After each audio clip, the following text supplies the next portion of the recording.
What? This pathetic meal on a precious day off? How poor can you be?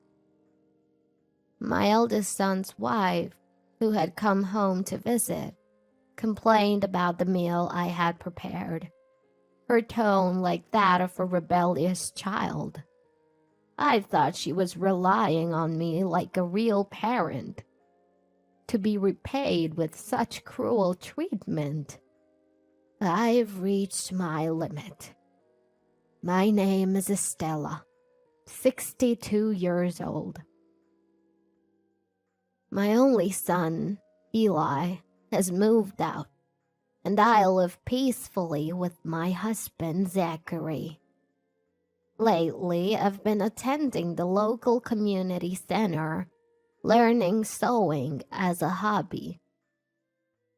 I look forward to going there for lunch and coffee with friends I've met, and today is no different. I'm going fishing with my buddies. If the time works out, I'll pick you up, so give me a call. My husband calls out to me as I'm getting ready to leave. I can get back on my own, so just enjoy your fishing. It'll be a problem if something happens. I'll pick you up, so make sure to call. My husband can be a bit overprotective, but he's truly kind to me. Even if I can go and come back on my own, he always takes the initiative to drive me. No matter what happens in the future, my husband will protect me with his unwavering love. I was enjoying peaceful days, immersed in my hobbies with a sense of security. Then one day, I received an email from my son. I'm getting married to my girlfriend. I want to introduce her this Saturday. Are you free? Eli is 30 years old and works in sales at a major telecommunications company. He hasn't been home except for New Year's celebrations lately, saying he's busy with work and we haven't been in touch at all. I was surprised by his sudden marriage announcement and hurriedly consulted my husband. Wow, he's finally getting married. I've been worried that he's 30 and still doesn't have a girlfriend. I'd love to meet her. My husband was genuinely happy about our son's marriage, but I was a bit worried.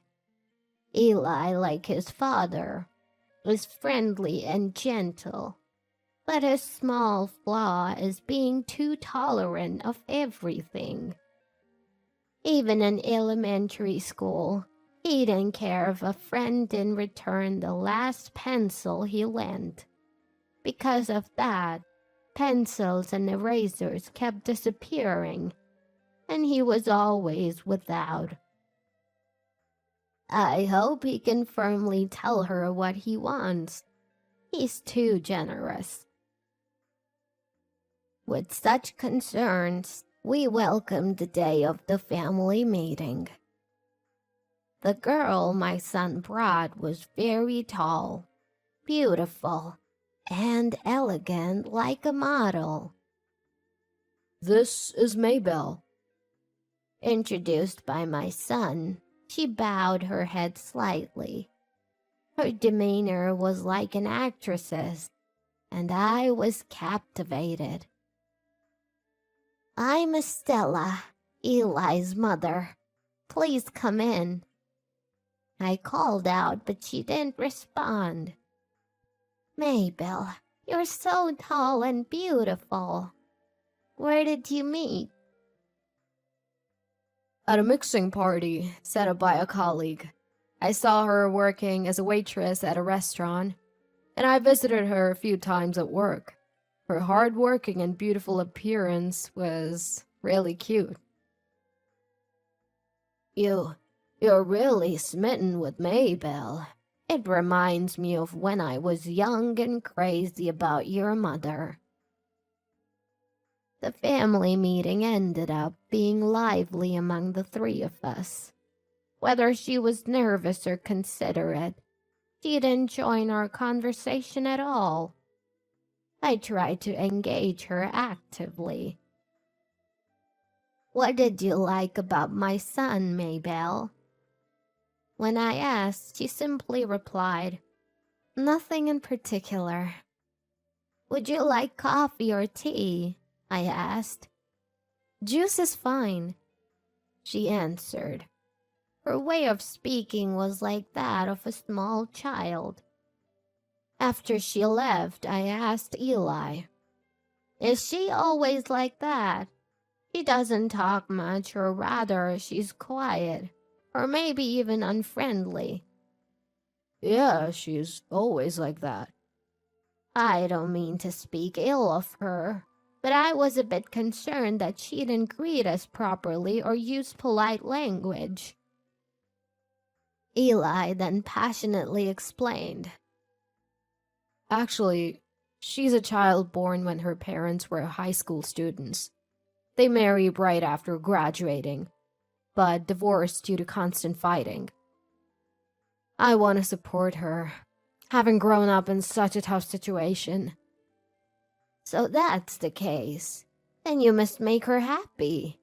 Do your very best." I decided to warmly support my son and his wife as they started their new life. But after the wedding, my daughter-in-law started calling my mobile phone frequently. "I'm shopping, but I'm a bit anemic and tired. Can you come pick me up?" Are you okay? Where are you?" "I'm at the supermarket near the station. I'm sitting on a bench, so come get me." She would ask for various things, using language worse than a real daughter would use with her mother. At first, I was happy to be relied upon as if she were my real daughter, but it became annoying when she called for trivial things all the time. "The groceries I bought are too heavy to carry home. I accidentally made a reservation at the wrong beauty salon. Can you drive me to the next town? It's pouring rain and I can't ride my bike home. Come pick me up." Calls like these came in all day long. While I was at the community center, I asked my husband to handle it, but sometimes he couldn't because he occasionally worked as a security guard. "Sorry, can you take a taxi today?" I'd say, and she'd reply, I'll do that if you pay the fare." I was undoubtedly being treated like a handyman. Whether it was due to her upbringing or not, my daughter-in-law's personality seemed quite twisted. Why did my son marry such a woman? How long will this situation continue? During a time filled with such doubts and anxieties, Eli came home alone. I asked him directly, "Why is Maybelle so selfish? She's beautiful, sure, but with that personality, it must be hard to be with her, right?" Eli hung his head a little and began to explain how they ended up getting married. He was smitten by her beauty and asked her out, but it wasn't easy. She demanded that he do whatever she said as a condition of dating, and he accepted it all. So that's why she's so spoiled. I regretted raising my son to be too weak and tolerant. After a while of no contact, my son said, "We'll come home together on the next holiday." and I prepared dinner to welcome them. But my daughter-in-law looked at the food I made and snapped. "What? Fried chicken and omelets? This isn't a kid's field trip, you know. Serve something like steak. How poor can you be to serve such a pathetic meal?" She berated me with the crude language of a delinquent, I'm sorry. I should have told Mom about your favorite foods. My son bowed his head, looking defeated. Being manipulated by his wife and losing control, he is too good-natured. His wife, taking Eli's submissive attitude for granted, said, "Oh, I don't like raw fish. If it's Japanese food, I'd prefer meat sushi with roast beef or prosciutto. I'll tell you the place I always go to, so hurry up and order delivery." Just as I was about to raise my voice, my husband stood up, his deep voice trembling with anger. This is the last time we'll see your faces. Think of this as your last supper and eat whatever meat sushi you want. I had never seen my usually gentle husband explode with anger like this. My son and his wife were stunned, their eyes wide open. What do you mean by the last? It means exactly what it says. Your mother planned this menu long ago, making your favorites like fried chicken, omelets, roast beef, and even cake. And yet, you insulted us pathetic and treat us like poor people. We're cutting ties with you two today. My husband must have reached his breaking point. He seemed determined to sever ties with them. What? If there's roast beef and cake, bring it out first. It's your fault for hiding it. Don't yell at me. My daughter-in-law, fearless, snapped back at my husband. If my husband had reached his limit, I was ready to challenge this devilish daughter-in-law without holding back. I'm sorry I didn't prepare what you like. Do you have any requests? I told you already, meat sushi with roast beef and prosciutto, and also ahio and aqua pazza. She continued to order, unfazed by my husband's anger. I don't have olive oil for ahio, but I have red snapper and clams, so I can make aqua pazza. I'll leave the rest to you.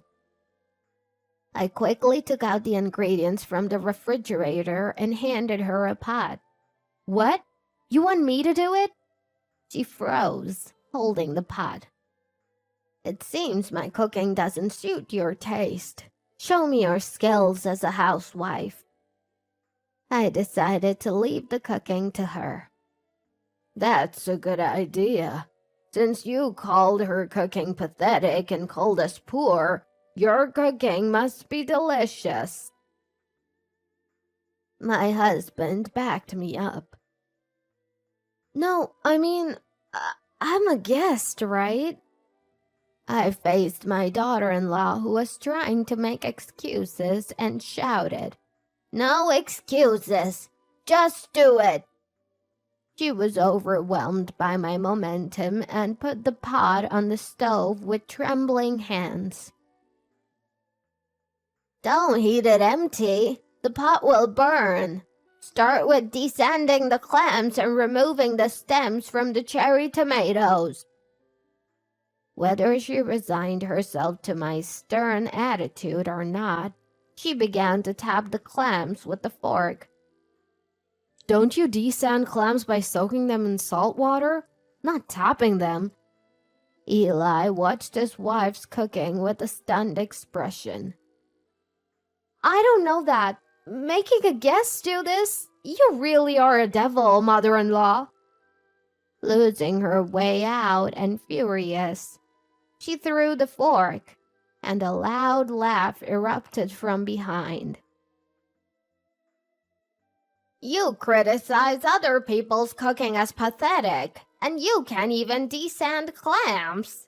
Also, you don't say thank you or sorry. And you have no manners at all. The voice belonged to my sister, Katrina, who had come to visit on her day off. I had been a cooking instructor at the cultural center for a few years, and my sister still teaches manners. I was in the next room until now, but your attitude and personality are really terrible. I have a lot to say, but first, what's with that outfit? Are you here to play? This outfit? It's the trendy Korean leggings. You think that's fashionable? Dressing appropriately for the time, place, and occasion is basic. I can't believe you came to your husband's family home in something that looks like pajamas. My sister, without any hard feelings, sternly scolded her for her complete lack of common sense. Your attitude, your language, your clothes, everything is a mess.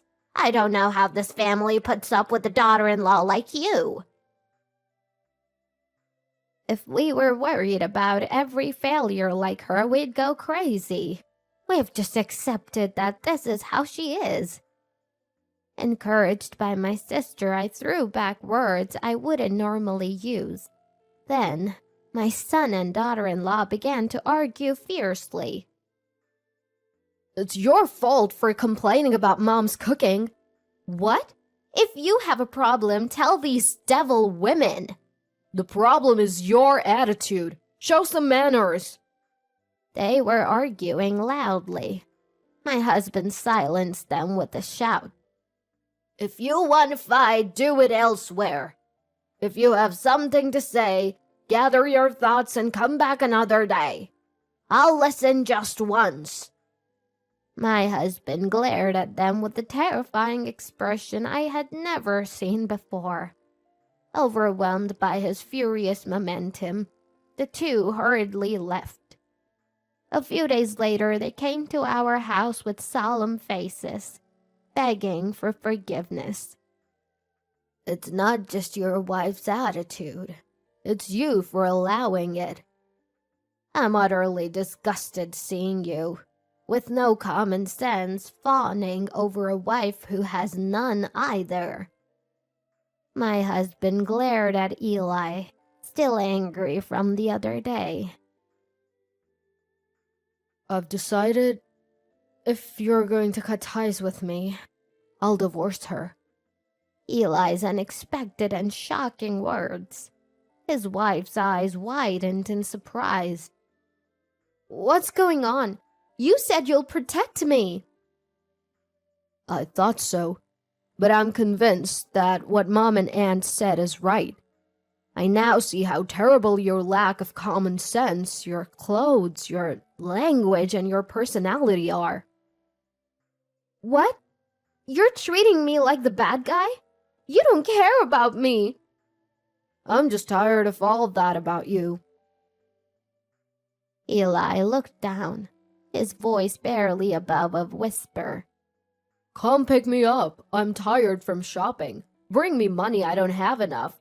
You kept calling my mobile phone. When I turned it off, you even called my office. When I said no, you got angry, saying, "Don't you care about me?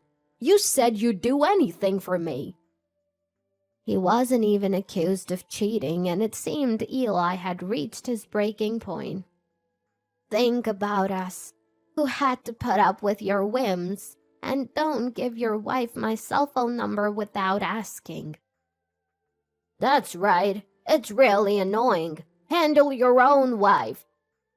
My husband coldly dismissed them, and we decided to cut ties with our son and his wife. After we severed ties with them, my sister frequently visited their home. She said she was just enjoying tea time with them, but she was actually strictly disciplining my daughter-in-law with her expert manners training. And then, the daughter-in-law came to my house to apologize, looking like a completely different person, worn and defeated. I'm sorry, I've said terrible things to you. She bowed her head, handing over an envelope filled with cash as a token of apology and the taxi fares I had paid for her in the past. No matter how much you apologize, I will never forgive you." I coldly pushed her away and she slumped in despair. Eli and she had been living separately within the house, and it seemed that divorce negotiations would begin soon. However, she couldn't get in touch with her biological mother, and she had neither a place to live nor any money. Driven into a corner, she seemed to realize how much her words and actions had troubled others. But it was already too late. The stormy days with our son and his wife passed, and my husband and I returned to our peaceful daily lives, enjoying our hobbies.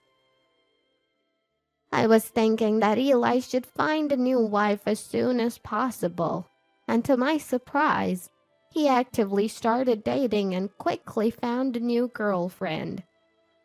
She was Japanese, a graceful woman who enjoys traditional Japanese arts like tea ceremony, flower arrangement, and wearing kimonos. She said she liked my son's slightly shy but tolerant and gentle personality. I had once regretted that personality, but now I feel that our parenting was not wrong. "I'm going to the cultural class." "All right, I'm going fishing."